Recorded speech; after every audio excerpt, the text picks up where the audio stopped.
want to get started, you let me know when it's official, and we'll get it moving.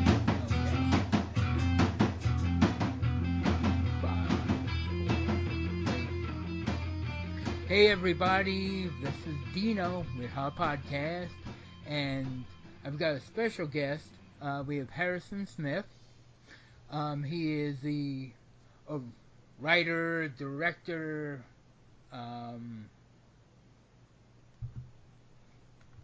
just about. I mean, you were a former school teacher, from what I understand. Correct, and I'm a producer as well. Producer as well. You have a fantastic podcast called CYNEMA, which I discovered a few months ago. Thank you. And it really kind of, it seems like every week your podcast talks to what I've been feeling about things. And I don't know if it's because we're relatively close in age. I'm 45. And I grew up loving movies. I grew up watching the old films, King Kong, Godzilla, stuff like that, and, have been a movie fan and a horror fan since birth, and I see the change in attitude of,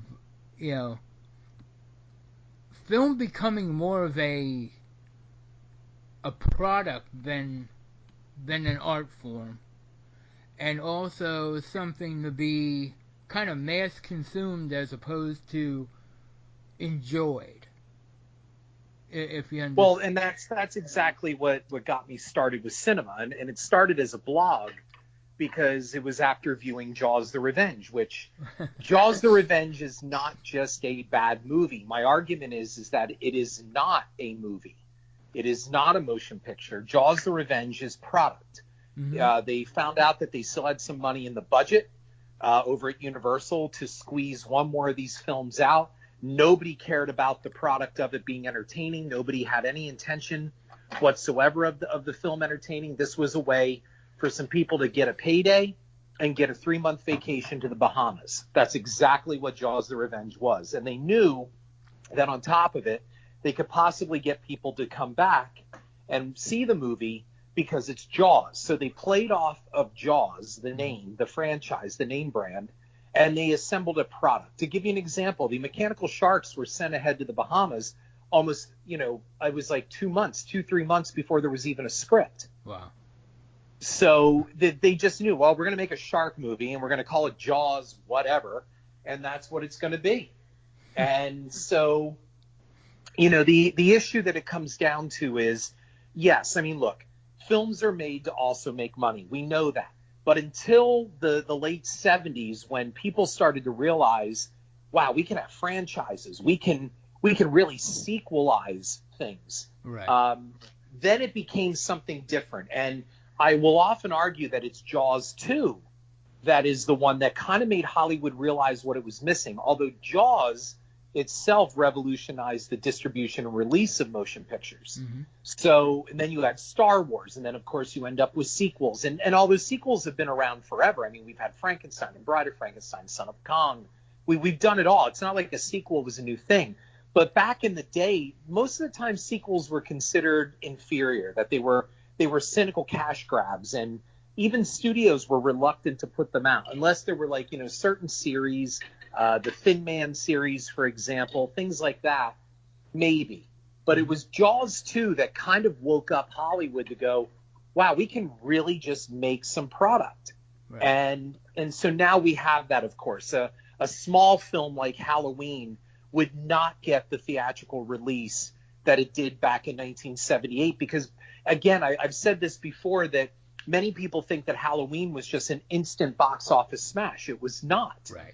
It was put out there. It took time for it to grow, to find an audience, and it was out there for a good month before it started really, ringing up the box office because word of mouth had to spread. You didn't have cell phones, you didn't have texting, you didn't have internet, and 10 million, bloggers out there all chattering about it. Mm-hmm. So it took time. Now the big screen is reserved for the big product. and the smaller films are not making it. Look, 2 weeks ago, I went to go see It Chapter 2, and they had it playing in 2 theaters, and I'm not kidding you, like 12 shows a day. It was something like that. There were like 12 showings of this movie a day, and you would think like, wow, that's a lot for this.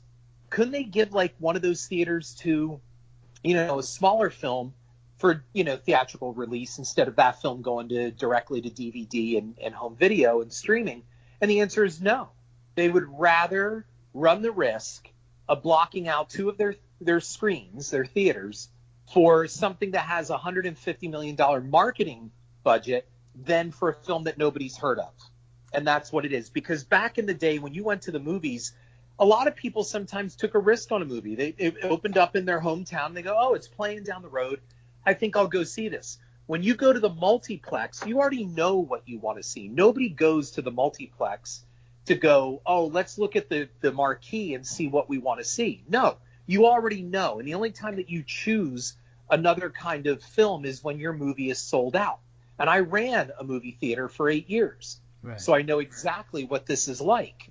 So, and that's because you know of this movie because you saw the advertisement on TV. You heard it on the radio. You saw it in the newspaper. You saw it on the website now, that kind of thing, because that $150 million marketing plan got you to name brand recognize the movie. Right. But smaller films don't have this. So they don't have that pre-awareness that these giant films do. So therefore they shove them off the screen. So the day, like you said, when we could go to the movies as kids and there was maybe one screen in your town, well, that was what you saw. You didn't have a choice. Right. But you went down there and sometimes you took a chance on that movie. Hey, it's a monster movie. Well, I haven't really seen any commercials on it, but I'm going to go see it anyway. Yeah. And that movie could be there for a month. Mm-hmm. Now, if a movie isn't making $100 million in a weekend, I mean, think about it. We live in a day and age where Godzilla, King of the Monsters, can make $400 million at the box office, and they call it a disappointment. Yeah. Yeah. Right? Mm-hmm. So there's something wrong here. Right. Right. Now, yeah, that's a great point. I mean, one of my favorite films is Frailty. And I found... Yeah, I saw it. Yeah. I found out about that. A friend of mine came home and said, you got to see this movie. I said, okay. He goes, but it's only playing in one theater about a half hour away. But go and see it. So, my wife and I, when we were dating, went and, bypassed, 4 theaters at the time and went and sat, and we were the only ones in this theater to watch this movie that, would become on my short list of favorite films. Definitely, short list of favorite horror films, but films themselves. And, now, through social media and all that, it's garnered the love it deserves. But back then, it was a flash in the pan, and then people found out about it on, through DVD or, a bargain bin. Well, and that's it. Like what you just described, that your friend said, you're going to drive a half hour to go see this movie.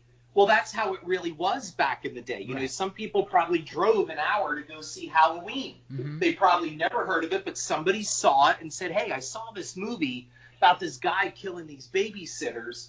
You should go see it. It's playing over in whatever town, but I know it's a hall. That's what word of mouth did, but we don't have that anymore. Right. Okay, so now what we have is you have, instant, reviews. You have instant everything.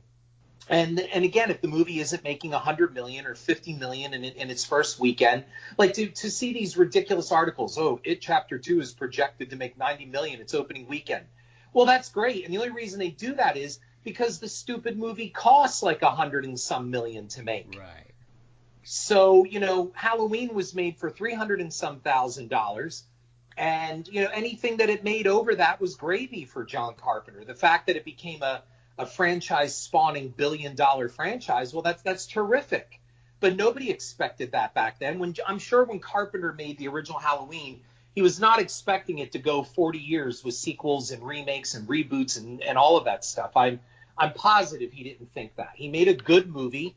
He was proud of it, and it did well, and that was great. And John made money from it. Mm-hmm. But that doesn't mean that it was going to spawn a major industry. Right.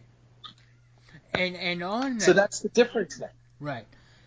And on top of that, the desire, the need to make more money and push more product, you have this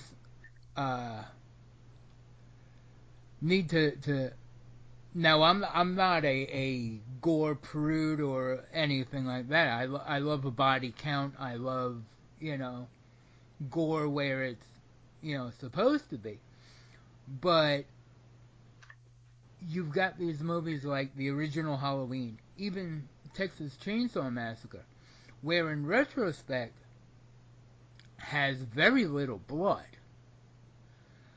Right. Well, that's the original Halloween. Right. The original Halloween has almost no blood. Right. But now there's this need to push the gore factor up. And like I said, I don't necessarily have a problem with that in its place. However, they're going to, CGI to, and I'm not a film production person, so I don't know if it's cheaper or, it's got to be a little quicker than, really good practical effects.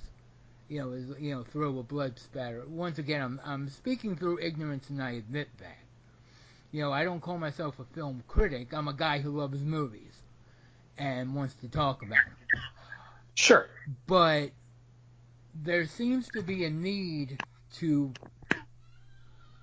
put 10 pounds of crap into a 5-pound bag and pump it out as another sequel. And what you just said, the 10 pounds of crap in a 5-pound bag, that was it, Chapter 2. Right. The movie was entirely padded. It didn't need to be a 2.5-hour running time. And then the crappy marketing of it was, it has the most blood in a horror film that we've seen. All right, so there's a scene where they basically make a swimming pool of blood, I guess, if that's what you want to call it.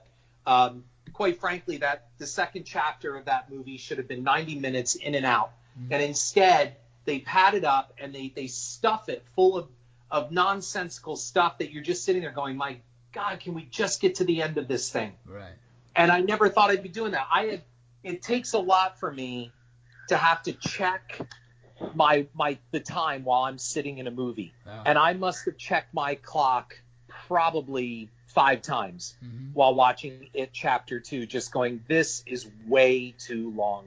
They padded, like you said, 10 pounds of crap into a 5-pound bag. Mm-hmm. Now, with it, and this is something that puzzled me, is you have this property that is mammoth. And it was originally done almost 30 years ago in a 2-part section. So if you want to be faithful, you're going to need that much time, at least. Why would... Well, the running... Go ahead. Why would you, and I know you're not associated with it, and we're only 2 guys talking about it, but why would...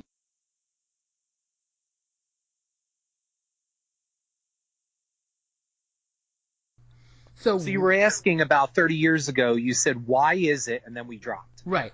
So you have this property that is big. You know that you're going to be recalling to the young... Why wouldn't you Okay, I'm sorry.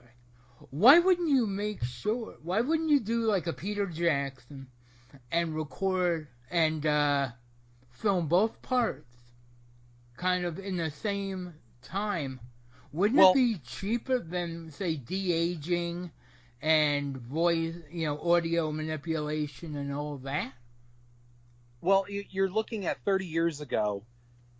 Stephen King properties, again, Hollywood was just discovering, even though Carrie had been around since 76 and such, that, there's gold in them nar hills kind of thing. Right. And so with it, a lot of executives thought that the length of the book, the subject matter of the book, was too much to tackle. Right. And nobody in Hollywood I'm sure the film was picked for development, and it probably started and stopped in a number of different kind of, film production avenues. Mm-hmm. And then it went over to TV for whatever reason. And television was the worst venue for the original It. You have your censors, it's on in prime time. You have a number of things that are just going to be a major problem for the subject matter. I mean, if you've read the book deals with a very high level of mysticism and kind of metaphysical stuff that results in the culmination of a sexual tryst between the young kids. Right. And, how do you get that by the censors? How do you broadcast that to national TV? Yeah. Well, the answer is you don't. Right. So you kind of bypass it. But the problem in bypassing it, which they did again in the remake for the new version, and that is you're really gutting it of something really important. And I know people think, what, you're talking about kids having sex and that's important. Yeah, actually the reason why they do it is extremely important, because the one thing that both adaptations left out, and I don't know why, so I don't have an answer for part of your question is, and that is, they never explained why these kids were special. And in the book, they do. In the book, Stephen King makes it very clear that the universe, the powers that created the universe, whether you call it God, whatever you want to call it, handpicked these kids. Mm-hmm. They were picked by the universe, by God, to fight this thing, because it crossed into our world in the book and didn't belong here. It did not belong in this world. So whether it was a parallel universe, whether it was in inner space versus outer space, we never really know. But there's a significant character in there called the turtle. And the turtle was a character in the book that kind of belched forth the universe and everything in it. And that's all gone. That's gone from the original, and it's gone from the new version. Right. So what you've got instead is you've got a monster movie. You've got a bunch of kids stumble across monster, kids kill monster. Why were these kids so special that it has been around since basically the dawn of man? Why were these kids so special out of all the people? I mean, let's face it, other people had to have confronted it. Mm-hmm. Why didn't they kill it?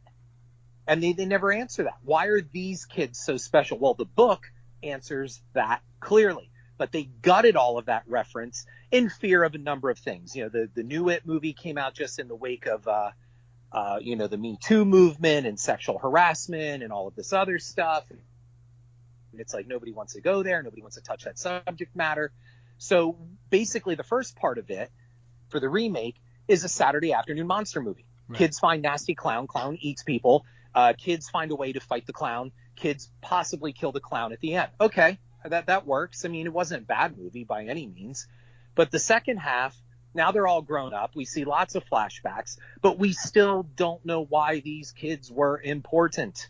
Mm-hmm. So to answer part of your question is, why do they do the things that they do? Mostly because they shot a lot of it already, the first part, and in the miniseries they shot it all together. But the Peter Jackson way of doing things, the answer is simple. Nobody wanted to put that kind of money into it. Right. They didn't want to do it. It was already a property. It's being remade. They had no idea if it would work. It looked like it worked. We saw that they really marketed the movie like crazy, the first part. And quite frankly, they didn't want to tackle. It's one thing to fill in all that backstory in a Tolkien series of books. It's another thing for Stephen King when you're filling in a story that includes children having, 4 boys basically piling on one little girl. Right. In a scene where they have sex to solidify their energy and close the energy circle with them. Right. How do you do that? So you know what? And you didn't have that problem in the Jackson series.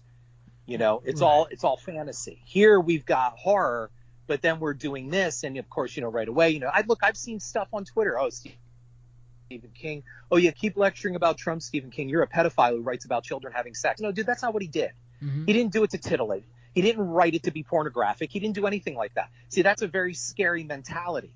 Right. He had no agenda. The point is that, so they substituted that in it part 2, in chapter 2, they substituted it with some, lame Native American ritual. Oh, okay. So we always have to go back to the Native Americans because, they were in touch with the land and all that stuff. Mm-hmm. And it's such a trope. Yeah. Is what it is. So they fell back on the easiest thing. That's why they did it. Mm-hmm. And that's why they didn't do what you're asking. No, it was too involved. Nobody wanted to tackle it, and they didn't want to deal with it. They didn't want the backlash in the public. I mean, how do you shoot a scene where, a bunch of kids are going to, tag team a single girl, right? A young girl that's in, middle school or high school? How are you going to show that? What are you going to do? Yeah. Yeah, there's no, yeah. There's no safe way to do right. that. Everybody's outraged these days. Right. There's no safe way, and everybody's outraged. And then the director is going to be called a pedophile, and it's got child pornography in it. All these people that are outraged by something every week, they've got to be upset. They've got to be outraged. They've got to be offended. Mm-hmm.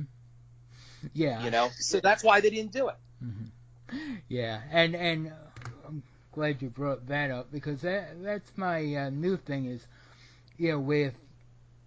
And I know you touch on this quite a bit on your podcast and even on your Twitter posts, is kind of I would call it generational snobbiness of your quote unquote film critics nowadays. You would seeing old movies through a new lens and kind of picking apart the problems, using something like, oh, this is problematic, like the way someone acts or something like that. Well, in hindsight, when you're looking at it through, this current lens, yeah, okay, there are things that are said or done that 30 years ago, I completely flipped apart what I was going to say. There were things that were done 30, 40 years ago or said that are now considered quote-unquote problematic. So the films back then are being trashed now for depicting those things. You understand what I'm saying? Does that make any sense? Yes, it makes a lot of sense. And let me give you an example of what you're talking about. And that is all this recent hubbub. And what I feel is some of it is absolutely fabricated marketing and buzz and negative buzz on the coming Joker movie. Oh, yeah. And that is, everybody, it's gonna make people go out and shoot people and blah, blah, blah, blah, blah. That's because you have an entire generation of reviewers, critics, commentators, and film goers that think they're film fans that seem to forget that there was Taxi Driver back in the 70s. Mm-hmm. Okay? Yeah. And Taxi Driver, for those who don't know what it was about, look, there is no coincidence why Robert De Niro is cast in this movie. Right. Okay? It's a reference to Taxi Driver. Mm-hmm. And the whole point is that it was about a guy who wanted to impress this girl that he fell in love with by shooting a political candidate. And, then I had somebody say to me one time, well, look, that's what it is. Look what John Hinckley did. He went out and shot Ronald Reagan just to impress Jimmy Foster. Yeah, 10 years after the fact. Right. That's 10 years later. And it didn't spur national, across the nation kind of mass shootings. It did not do that. Right. So somebody caught on to the fact that we're fearful of everything. Okay. So there's that. And then it turns out that, they don't understand about Taxi Driver. You have an entire generation that's talking about Joker, and they seem to forget that Joker owes less to a comic book than it does to Taxi Driver. Right. No, I don't believe it's going to go out and cause mass shootings. And my answer to that is, which I think you probably saw in my one tweet, and that is, if that's what it takes to make somebody go out and do it, then we've got a far bigger problem than anybody wants to talk about here. Yeah. Because if a single movie is going to ignite mass shootings in a movie theater, then we have a really bad problem that nobody's looking at, and we should be. Yeah, and it's funny because a lot of these people that won't make that connection between Taxi Driver and Joker are quick to make the connection between Joker and King of Comedy. So there seems to be... Well, because they're too young. They don't remember any of this stuff anymore. We have a time now that, we're 2 years old. It's old. It's old. I don't want to see that. It's old. Right. And, and unfortunately, I think it goes, there's a group think that goes on in Twitter, social media in general. Men in Black, they said it great. A person is smart. People are stupid and panicky. And the more people you have together, the less they... You there? Harrison, you there? I'm here. Yes, okay. We had a break up there, but I'm back. Okay. I think you're totally right. We have a total disconnect. So you have this snobbery now because they don't even know what they're talking about. Mm-hmm. So look, I had somebody go on IMDb and post a comment on there about my first movie, The Fields, and said, it's only about this old lady screaming at her grandson not to go in the cornfield. And for the record, this old lady can't act. This old lady was Cloris Leachman. Was Cloris Leachman, who won an Oscar, a record number of Emmys, a Tony, and you're going to say this old lady can't act? That's because you never saw her in anything else, you moron. That's why. Because when your life consists of just Avengers movies or Star Wars, then you know what? Your palette is pretty limited. Yeah. Right. You don't know who, Nurse Diesel is or right. Frau Brocke. Right. It's ridiculous. And then so they translate this ignorance into some kind of ability that they think that they're smarter and they're going to be snobby. Well, Joker is going to cause people to shoot. Well, I don't know. What about Taxi Driver? What was that? Oh, see, that's what I'm talking about. What about John Wick? Right. I mean, we had 3 John Wick movies. Hey, look, you might have seen a series of tweets I've thrown out, and that is every time I find one of these headlines of a mass shooting, now my only question is, I wonder what movie made them do this. Oh, yeah. Yeah, I wonder what movie they saw made them do this.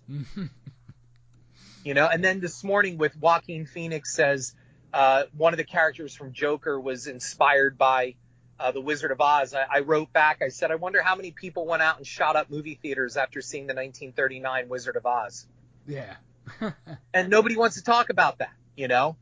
Nobody wants to say anything about that. The problem is we have a deep-seated, rooted problem in this society, and it's more than just guns. Mm-hmm. Guns are not magically picking themselves up and shooting people, and I know people go, well, it's the availability of guns. It's okay, yes. In my opinion, and I'll probably get flack for this for anybody listening, I don't see why anybody needs an AR-15. Okay. I really don't. I don't see why anyone needs an AR-15. You want a handgun to protect your house? Fine. You want a shotgun to protect your house? Fine. Why we need armor-piercing automatic weaponry? I don't know. Mm-hmm. I don't know why I need a gun to protect my home that could blow a hole into the wall, or machine gun down my entire cabinetry. I don't know why I need that. Okay. But it's more than nobody wants to talk about psychotropic drugs that we're putting our kids on. Right. That one of the side effects is that it eliminates empathy in children. Right. Right. We don't want to talk about that. We don't want to talk about, that we actually have people who are mentally unsound, having kids who are mentally unsound and abusing them. We don't talk about that, or we don't talk about the overt materialism in our society where we're allowing grass and trees and video games. And I'm not blaming video games. I'm just saying whatever it is, television, right. Whatever distraction it may be, to raise our kids instead of us actually raising our kids. Yeah. Yeah. Mm-hmm. So we don't want to talk about any of that because that's politically incorrect and that might offend somebody and all of that. So we'll just pretend that this is a white male problem in America, and that's it. We're not going to look at anything else. We're just going to go colorblind and say that it's a white male American problem, and that a movie can cause us to do this. I mean, they blame The Matrix for Columbine, right? Right. Yeah. Yeah. So The Matrix 4 is coming out. I mean, who's going to die because of that? Yeah. What schools should go on lockdown because The Matrix 4 is going to be coming out? Right. And you get one voice that picks up on it, and then everyone kind of goes, and then you get a few people who kind of see it. It's like that story, The Emperor's New Clothes. Oh, that's exactly where we're living. We are. We live in a time where kids can sit around and watch other kids play video games, and now some doofus goes out and can make millions of dollars sitting there commenting on people playing video games. What is that? Yeah. Like when you were kids, you went outside and you played. Mm-hmm. I just saw a video the other night where it's 10 minutes of somebody squishing slime. 10 minutes of that. That's entertainment? Right. No wonder we're freaking dumb. No wonder the Chinese are beating the living hell out of us educationally, economically, and militarily. Right. No wonder they are. Right. Because our kids are losing brain cells watching this stupid garbage. There's nothing even entertaining about that. What is entertaining about sitting for 10 minutes? It's like in the movie Idiocracy when that guy, what's his name, went into the movie theater to see a movie called Ass. And all it was 2 hours of a bare ass farting on screen and people are laughing. That's where we are at right now. It is the Emperor's New Clothes. And when people like me speak up about it, oh, I'm crabby, I'm ranting, I'm angry, I'm jealous. No, man, I'm calling out that this is stupid and you people are so dumb you can't see it. That's exactly what's going on here. I'm the guy in network screaming I'm mad as hell and I'm not going to take it anymore. Right? I'm Howard Beale. Yeah. And that movie got it all right too, the blurring of entertainment and news and everything else. Like, we are a nation of morons. We really are. We are stupid people. Okay, look at what we follow. Look at the stupid headlines I tweet in the morning. I wish I could make that garbage up. And this is what's passing as journalism. No wonder our kids are stupid. Our phones are smarter than our kids. Wow, yeah.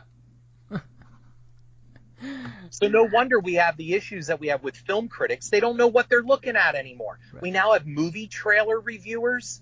Mm-hmm. Really? Yeah. So let me tell you something. How about I come up and I meet you, Dino, and I meet you for 30 seconds and I walk away going, that guy's a jackass. Now, I don't know you. I don't even, even take the time to know you, but I'm passing judgment on you. Right. And then you're going to show me a picture of your wife, by the way, and I'm going to walk away. Boy, she's a real obnoxious person. I never met her. Right. That's a trailer review. That's like walking into a restaurant doorway, taking 3 sniffs and saying, yup, this place sucks. Right. You're going to make that judgment on 30 to 60 seconds. Is that what you're telling me? Okay, and since you brought that, I'll piggyback on that. And I put a tweet out, I think it was yesterday, where I see the 2 common phrases I see in movie reviews that I don't get. Now, I get them, meaning I understand the language, but I don't understand why they're being used. Is one of them is, I really want to like this, but. Right. Well, that sells. Now, Right. Hating has become the new thing on the internet. You have to hate everything. I don't think. I really want. Go ahead. I don't think, and I say that because I had somebody go, well, what's not to understand? I said, I don't understand why I would go and watch a movie I didn't want to like. It kind of goes without saying for me. Right. Why? Well, because it also feeds into, see, the reviewer gets attention. Like, see, I suffered for you to watch this. Okay. See what I put in. I wanted to like it, but I suffered through those 2 hours to bring you this review. Oh, thank you. Your sacrifice is noted. Mm-hmm. And please go down to a kid's cancer ward and tell me how much you suffered. Right. Please. Yeah. And another one, and this one kind of boggles my mind, is the film was better than it had any right to be. Again, that's a non-technical phrase. What does that mean? What? Okay, what? I don't know. Now, you don't have to know. That's designed to make somebody sound smarter than what they are. That's exactly what that is. Right. And that's why I'm like, that seems to say more about you than it does about the film. Absolutely. And I mean, there are films that I watch and I don't like. There are films that I've reviewed that I don't necessarily like. But I'm not saying that it had a right to be liked or disliked. I mean, if you're creating, as a filmmaker, if you're creating a film, you're creating it because either one, you're getting paid to do it and you just don't care. It's being made cynically. Or Well, that's Jaws the Revenge. That's Jaws the Revenge. I think it's, the remake of Fright Night. Or you're making it because you believe in it, and if I don't... What it comes down to is we are allowed to not like something. Yeah. But people now have to make a big donkey and pony show about it. I hated this movie, so now let me write 5 paragraphs on why I hated this movie. Okay, you didn't like it, but your world didn't end. You're not dying. Your health is not impacted. Stop with the dramatics. Right. And we're allowed to disagree on things. And most of all, you're allowed to not like a movie and yet find positive things about it. Yeah. I am not a fan of the Star Wars prequels. I don't think they're well made in the way of a narrative or directorial stance. Mm-hmm. However, the special effects are top of the line. A number of things, the costume design, the model work, the practical effects, it's all top shelf. Right. So you can't just dismiss the prequels as they suck. Right. Because when you say the movie sucks, that means everything about that movie sucks. Right. No, that's those are Cliff Notes reviews. That's what they are. Yeah. And what I always found was funny was with the newer films, when they came out, they jumped on and called J.J. Abrams Jar Jar Abrams.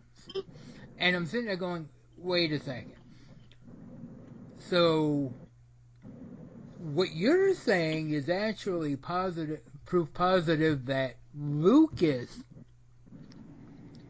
quote-unquote, messed up the franchise before Abrams did, since you're referring to Abrams as a much disliked Lucas character. Right. So why you mad? Look, all Abrams did what anybody would have done, and probably upon the directive of the studio, and that is just bring back Star Wars. Right. So what's the best way to do it? Pretty much remake the original film. Yeah.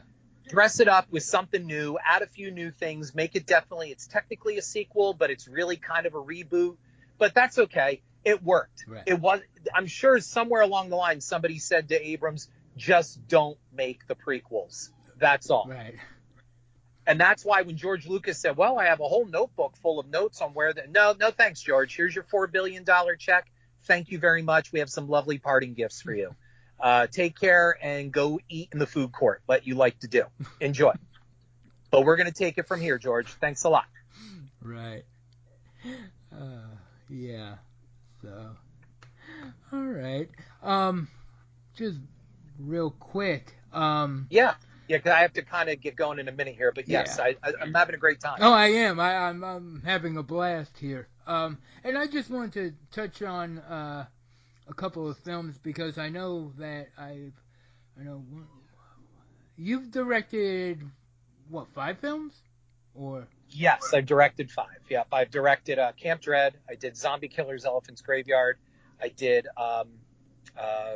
Death House, right. of all that I'm drawing a blank on. Garlic and Gunpowder, and coming up, the special. Okay, and the 4 previous films are all on streaming somewhere or another. I know Death House is on Netflix. Yes, Death House is presently on Netflix. Garlic and Gunpowder and The Field is on Amazon Prime. They're all on Amazon Prime. They're on Vudu, Google Play. I know. There are a lot of places. Camp Dread's doing very well on Screenbox. It's on Tubi as well. Tubi TV. Yeah. Correct. Yeah, I caught that one the other day. Which one, Camp Dread? Well, actually, I caught Camp Dread, Garlic and Gunpowder, and Zombie Killers, Elephant Graveyard. Great. I hope you liked at least one of them.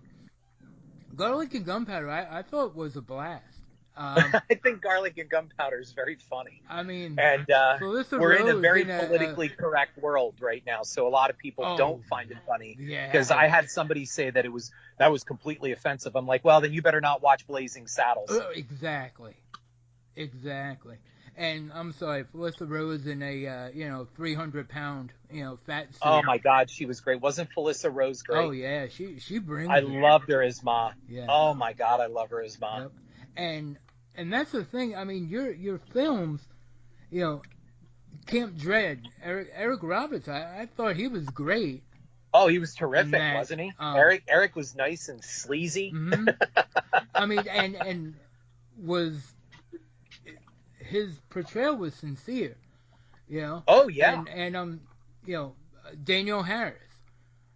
Oh, she was great, and what a pleasure to work with, both of them. They're very nice people and wonderful to work with. Yeah, and that's the thing with her. I have. See, I'm not a big fan of like the Halloween sequels, except for her. Like, I think she was amazing even as a little kid. Oh yeah, she was the best thing about Halloween 4. It's the only thing I could watch that movie for is her. And even her 5-minute spot in Camp Dread was, she owned it right there. Yeah. Yeah, she was wonderful. Yep.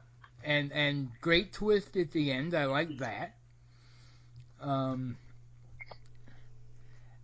So you have the special coming up. Yes. Okay. And are you looking as far as distribution for that? Are you looking for? Well, it's been sold over to a sales agency, to Devilworks. Okay. And they're taking it to AFM in November for sale. And I don't think it's going to have any problem selling. It's a really, really good movie. Great. Can you tell me a little bit about it? Sure. It's about a guy who thinks his wife has been cheating on him, and his best friend advises him to fight fire with fire and go out and cheat. And he does so, but what he does will take him down a very dark and horrific rabbit hole, and with terrible consequences. All right. Fantastic. And we'll keep everybody up to date with it, and when it comes out and you start promoting it, we'll be more than happy to share and do everything else. Well, thank you. I really appreciate it. Harrison, thank you very much for sitting with me.